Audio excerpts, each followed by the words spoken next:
Opposition में इस वक्त, ये जमहूर की लड़ाई कब ख़त्म होगी और अवामी मसाइल के ऊपर कब बात होगी? आप क्या समझते हैं कि पीटीआई जो है बजट के दौरान क्या अवामी मसाइल के साथ खड़ी होगी? नहीं, बजट के दौरान तो गवर्नमेंट ने खड़ा होना है। हमने तो अवामी मसाइल उजागर करने हैं।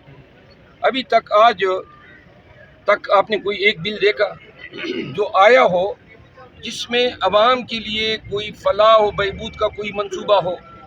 आज स्पीकर साहब के पास गए और हमने कहा हमारे आईन में और कानून में एब्यूज़ होता है इख्तियारात का। मिसाल के तौर पे दफ़ा 144, डिप्टी कमिश्नर जो है आटे की तरसील पे भी 144 लगाता है, नानबाइयों पे कीमत कम करने के लिए भी 144 लगाता है और पीटीआई को जलसे से रोकने के लिए भी 144 लगाता है।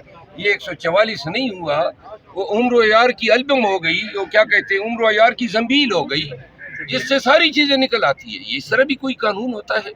फिर ये 3 एमपीओ को देखिए किस तरह नारवा रवैये से इन्होंने पाकिस्तान भर में इसका नाजायज़ इस्तेमाल किया।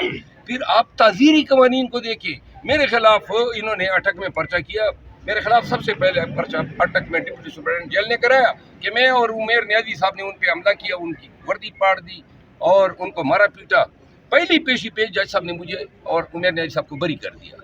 लेकिन जो 1 साल हमने भुगता उसकी तलाफी कौन देगा?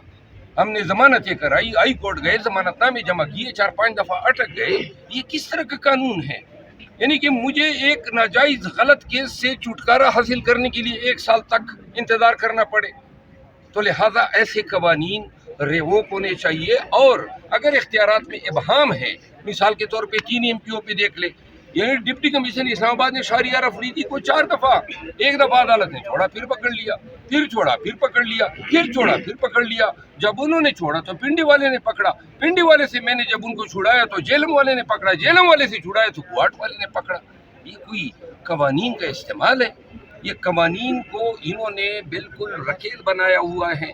इस तरीके से पाकिस्तानियों के साथ सलूक और रवैया होता है।